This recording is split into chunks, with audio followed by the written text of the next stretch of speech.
അവരുടെ മകൾ ഉൾപ്പെടെ ഇവിടെയുണ്ട്. അതായത് അവരുടെ മകളുടെ ദൃശ്യമാണ് നേരത്തെ നമ്മൾ കണ്ടത്. എന്തായാലും ഇവിടുത്തെ അധ്യാപക മോളെ എവിടുന്നായിരുന്നു വന്നിരുന്ന അവർ വന്നിരുന്ന? എനിക്കറിയില്ല സാർ, ഞാനിവിടെ ഇല്ല. ഞാൻ എൻ്റെ വീട്ടിലായിരുന്നു. ഇല്ലല്ല, അച്ഛമ്മൻ്റെ വീട്ടിലായിരുന്നു. ഇല്ല, വല്ലാത്തൊരവസ്ഥയിലാണ്. എന്തായാലും ആ ടീച്ചർ, അതായത് ഈ കുട്ടികളെ അവരുടെ മക്കൾ പഠിപ്പിക്കുന്ന ആ സ്കൂളിലെ ടീച്ചറാണിത്. ടീച്ചറെ, എന്താണ് ടീച്ചർക്ക് അറിയുന്ന കാര്യങ്ങൾ എന്തൊക്കെയാണ്? കുട്ടികൾ ഇന്നലെയും സ്കൂളിൽ വന്നിരുന്നു. അവരിവിടെ എവിടെയാണ് സ്ഥിരമായിട്ടൊരു താമസിക്കണില്ല. ഒന്ന് ആനയെ പേടിച്ച് അവിടെ ഇവിടെയൊക്കെ പോകുന്നതെന്ന് തോന്നുന്നു. അപ്പം അങ്ങനെ വന്നിട്ട് ഇന്നലെയും കുട്ടികൾ സ്കൂളിലേക്ക് വന്നിരുന്നു. സ്കൂളിൽ വന്നിട്ട് വൈകുന്നേരമാണ് പോയിരിക്കുന്നത്.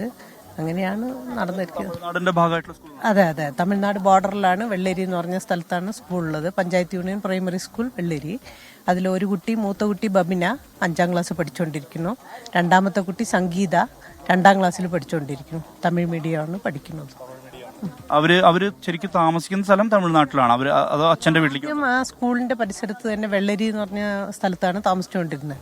പിന്നെ കുറച്ചു കാലം അമ്പലമൂല പോയി താമസിച്ചുകൊണ്ടിരുന്നു. പിന്നെ അത് കഴിഞ്ഞ ശേഷമാണ് ഇവിടെ എവിടെയോ കാപ്പാടാണ് താമസിക്കുന്നത്. അച്ഛന്റെ വീട് ഇവിടെയാണ്. അത്ര സംഭവിച്ചതെന്നാണ് പറഞ്ഞത്. ഈ സ്വന്തം പിതാവിന്റെ വീട്ടിലേക്ക്, അതായത് അവർ താമസിക്കുന്നത് ഇപ്പോൾ നിലവിൽ ഈ ഉന്നതിയിൽ തന്നെയാണ്, ഈ കാപ്പാട് ഉന്നതിയിൽ തന്നെയാണ് അവർ താമസിക്കുന്നത്. അവിടേക്ക് വരുന്ന വഴിയാണ് ഈ ഒരു സംഭവം ഉണ്ടായിട്ടുള്ളത് എന്നുള്ള കാര്യത്തിൽ നാട്ടുകാർ വ്യക്തത വരുത്തുന്നു. ഇനി എവിടെയാണ് ഈ ചന്ദ്രിക എന്നുള്ള അന്വേഷണമാണ് നടക്കേണ്ടത്. ചന്ദ്രിക എവിടെയാണ് എന്നുള്ളതാണ് അന്വേഷണം നടക്കേണ്ടത്. ആ അന്വേഷണമാണ് ഇവിടെ നടന്നു വരുന്നത്. ഇവിടെ വനംവകുപ്പ് ഉദ്യോഗസ്ഥർ എത്തിയിട്ടുണ്ട്. ഒപ്പം തന്നെ നൂൽപ്പുഴ CI അടക്കമുള്ള പോലീസ് ഉദ്യോഗസ്ഥരും എത്തിയിട്ടുണ്ട്. മൃതദേഹം മാറ്റാൻ നാട്ടുകാർ അനുവദിക്കാത്ത ഒരു സാഹചര്യമുണ്ട്. കാരണം ഇതിനകത്തൊരു നടപടി ഉണ്ടാകണം. പ്രത്യേകിച്ച് ഇവിടുത്തെ ഒരു അവസ്ഥ എന്ന് പറയുന്നത് ഈ സ്വയം സന്നദ്ധ പുനരധിവാസ പദ്ധതിയുടെ അപാകത കൂടിയാണ് ഈ ആളുകൾ ചൂണ്ടിക്കാട്ടുന്നത്. അതായത് അതിൽ ജനറൽ കുടുംബങ്ങളെ മാറ്റുന്നു, ആദിവാസി